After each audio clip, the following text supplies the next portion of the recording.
പൊങ്കാലയുടെ തലേദിവസം രാത്രി ഒരു പരാതി മേയർക്ക് കിട്ടിയത് കോർപ്പറേഷന്റെ ഉടമസ്ഥയിലുള്ള ഗാന്ധി പാർക്കിൽ കോർപ്പറേഷൻ മുൻ ഭരണസമിതികൾ ആ ഗാന്ധി പാർക്ക് കോൺട്രാക്ട് കൊടുത്തിട്ടുണ്ട്.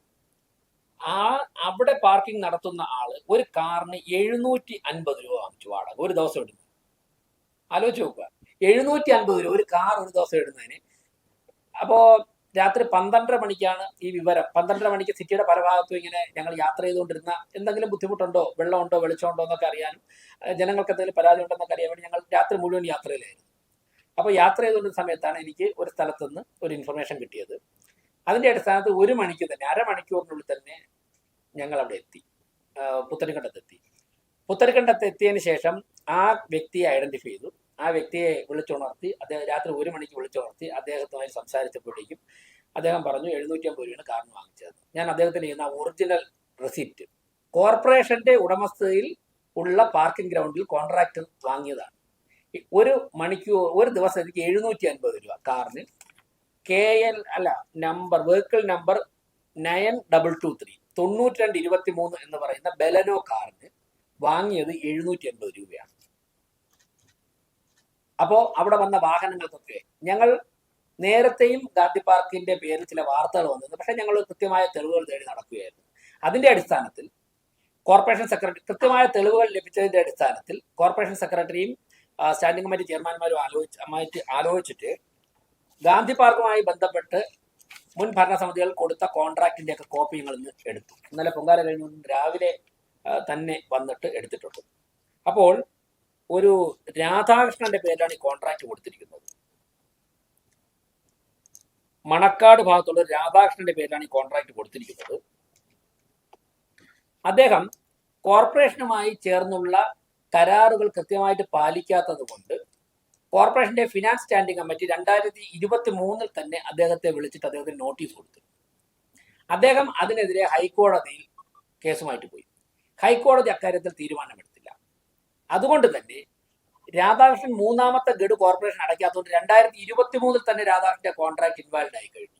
അതേ വ്യക്തിയും അദ്ദേഹത്തിന്റെ ജോലിക്കാരുമാണ് ഇപ്പോഴോടെ പണം പിരിക്കുന്നത്. അപ്പോൾ ഞങ്ങൾ ഈ കരാറുകളൊക്കെ എടുത്തുകൊണ്ടിരിക്കുകയായിരുന്നു. ഇത് കിട്ടിയതിന്റെ അടിസ്ഥാനത്തിൽ അപ്പോൾ ഞങ്ങൾ കൂടുതൽ നടപടികളിലേക്ക് കിടക്കുക. അപ്പോൾ ഇന്ന് ഇപ്പോ നിലവിൽ അദ്ദേഹം കോൺട്രാക്ട് ഞങ്ങൾ ഇന്ന് തന്നെ സിറ്റി പോലീസ് കമ്മീഷണർക്ക് ഈ വ്യക്തിയെ ഗാന്ധി പാർക്കിൽ നിന്നും പുറത്താക്കണമെന്നും 2023 മുതൽ അനധികൃതമായി പണപ്പിരിവ് നടത്തി തെളിവ് ഉൾപ്പെടെ പിടിച്ച സാഹചര്യത്തിൽ അദ്ദേഹത്തിനെതിരെ കേസെടുക്കണമെന്നും ക്രിമിനൽ കേസ് എടുക്കണം, അറസ്റ്റ് ചെയ്യണമെന്ന് ആവശ്യപ്പെടുകയാണ്. അപ്പോൾ പൊതുസമൂഹത്തോട് പറയുകയാണ്, ഇനി മുതൽ കോൺട്രാക്ടർമാരല്ല, ഞങ്ങളൊരു താൽക്കാലിക സംവിധാനം ഏർപ്പെടുത്തുകയാണ്. ഇദ്ദേഹത്തെ ഇന്ന് തന്നെ അവിടെ നിന്ന് പുറത്തിറക്കണമെന്നും അദ്ദേഹത്തിനെതിരെ കേസെടുത്ത് അറസ്റ്റ് ചെയ്യണമെന്നും ഈ പണം വാങ്ങിച്ചവരുടെയൊക്കെ ഫോട്ടോ എടുത്തിട്ടുണ്ട്, 750 രൂപ വാങ്ങിച്ചവരുടെ ഫോട്ടോ എടുത്തിട്ടുണ്ട്. ഇവരെയൊക്കെ തന്നെ അറസ്റ്റ് ചെയ്യണമെന്ന് സിറ്റി പോലീസ് കമ്മീഷൻ കത്ത് കൊടുക്കുകയാണ് കോർപ്പറേഷൻ.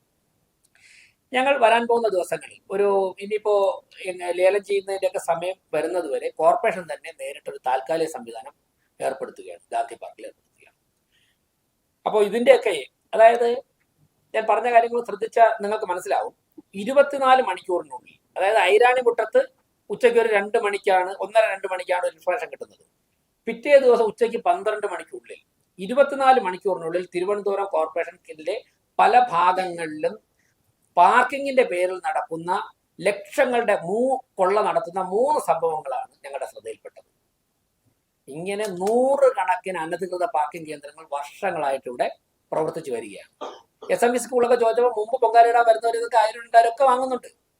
ഇവരൊക്കെ തന്നെ തിരുവനന്തപുരത്തിന് പുറത്തുനിന്ന് വരുന്നവരായതുകൊണ്ടും അവർക്കൂടെ ലോക്കലി യാതൊരു ബന്ധവും കൊണ്ടും ഭയം കൊണ്ടും എന്റെ പണ്ടും പറയുന്നത് ഈ 750 രൂപ റെസിപ്റ്റ് എന്റെ തന്ന വ്യക്തിക്ക് തന്നെ ഭയമാണ്. പിറ്റേ ദിവസം അദ്ദേഹത്തിന് അവിടെ നിന്ന് പോകാൻ സാധിക്കുമോ, കാർ എടുത്തോണ്ട് പോകാൻ പറ്റുമെന്നുള്ള ആശങ്കയാണ്.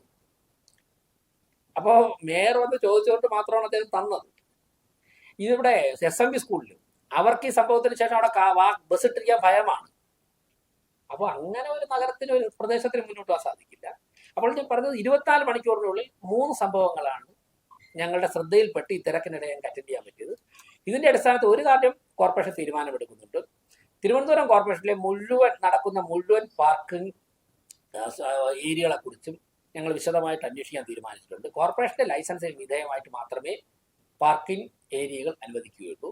പാർക്കിംഗ് ഏരിയ ഉണ്ടെങ്കിൽ അതിനെ ഹൈക്കോടതിയൊക്കെ പറയുന്നുണ്ട്, അവിടെ വെള്ളം ഉണ്ടാകണം, വെളിച്ചം ഉണ്ടാകണം, സ്ത്രീകൾക്കും പുരുഷന്മാർക്കും പ്രത്യേകം ശൗചാലയങ്ങൾ ഉണ്ടാകണം, സെക്യൂരിറ്റി ഉണ്ടാകണം, കോർപ്പറേഷൻ ഫിക്സ് ചെയ്യുന്ന റേറ്റ് ആയിരിക്കണം. ഇതൊക്കെ ഉള്ള കേന്ദ്രങ്ങൾ മാത്രമേ അനുമതി കൊടുക്കുകയുള്ളൂ.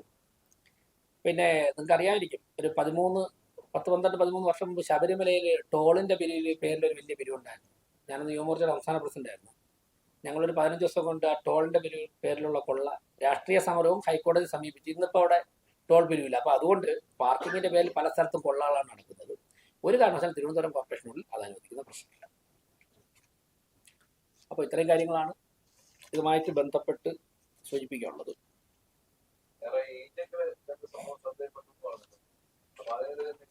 അല്ല, ഡെപ്യൂട്ടി മേയറെ ഒരു കോൾ ചെയ്താണ് പറഞ്ഞത്. ഡെപ്യൂട്ടി മേയർ ഉടൻ തന്നെ ഞാനതാണ് പറഞ്ഞത്, എല്ലാ പാർക്കിങ്ങിലേക്ക് പക്കീടുകളെ കുറിച്ച് അന്വേഷണം നടത്തും. ഇന്നലെ ഇപ്പം ഇതെല്ലാം മാറ്റിയിട്ട് ഞങ്ങൾ രാവിലെ എത്തിയല്ലേ ഉള്ളൂ.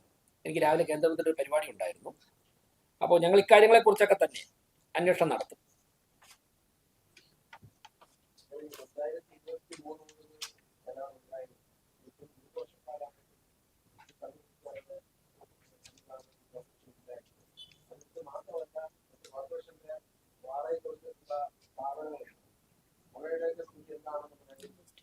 ഞങ്ങൾ എല്ലാ ലിസ്റ്റ് എടുക്കും. ഇന്നലെ വരെ, അതായത് ഈ ഭരണസമിതി ചുമതലയിൽ വന്ന് ഞങ്ങളുടെ ആദ്യത്തെ ഒരു കടമ എന്ന് പറഞ്ഞാൽ ബഡ്ജറ്റായിരുന്നു. അപ്പോൾ ബഡ്ജറ്റ് കൃത്യമായിട്ട് പഠിച്ച് വളരെ വലിയ കഠിനാധ്വാനം ചെയ്ത് ചരിത്രത്തിൽ ഏറ്റവും നല്ലൊരു ബഡ്ജറ്റ് ഞങ്ങൾക്ക് അവതരിപ്പിക്കാൻ സാധിച്ചു. അപ്പോൾ ആ ബഡ്ജറ്റിനെ തുടർന്ന് അതോടൊപ്പം തന്നെ ആറ്റുകാൽ പൊങ്കാല തയ്യാറെടുപ്പ് നടക്കുകയായിരുന്നു. അപ്പോൾ ഇന്നലെ ആറ്റുകാൽ പൊങ്കാല കഴിഞ്ഞു. ഇന്ന് രാവിലെ തന്നെ ഗാന്ധി പാർക്കിലെ ക്രമക്കേട് കണ്ടുപിടിച്ച് ഇന്ന് രാവിലെ തന്നെ അദ്ദേഹത്തെ അവിടുന്ന് പുറത്താക്കുകയാണ്. ഇത് കണ്ടുപിടിച്ചിട്ട് 24 മണിക്കൂർ പൂർത്തിയാവുന്നതിന് മുമ്പ് നടപടികൾ ആരംഭിച്ചു, പുറത്താക്കിയാണ്. ഇനി ഞങ്ങൾ ഈ മാർച്ച് മാസം തീരുന്ന കരാറുകളൊക്കെ തന്നെ എല്ലാ കരാറും പരിശോധിക്കുക.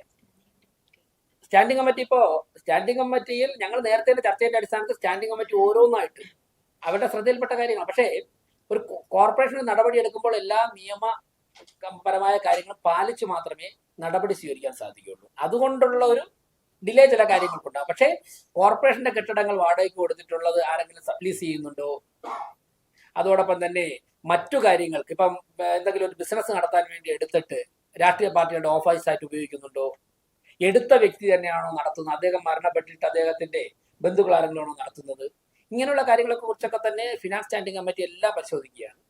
അതൊക്കെ തന്നെ ഞങ്ങൾ പരിശോധിച്ച് നടപടി സ്വീകരിക്കും.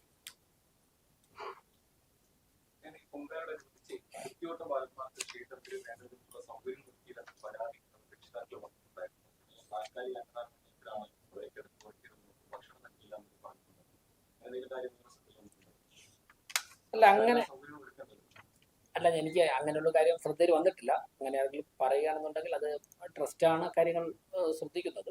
ആ കാര്യങ്ങൾ എന്റെ ശ്രദ്ധയിൽ ഇതുവരെ ആരും പറഞ്ഞിട്ടില്ല.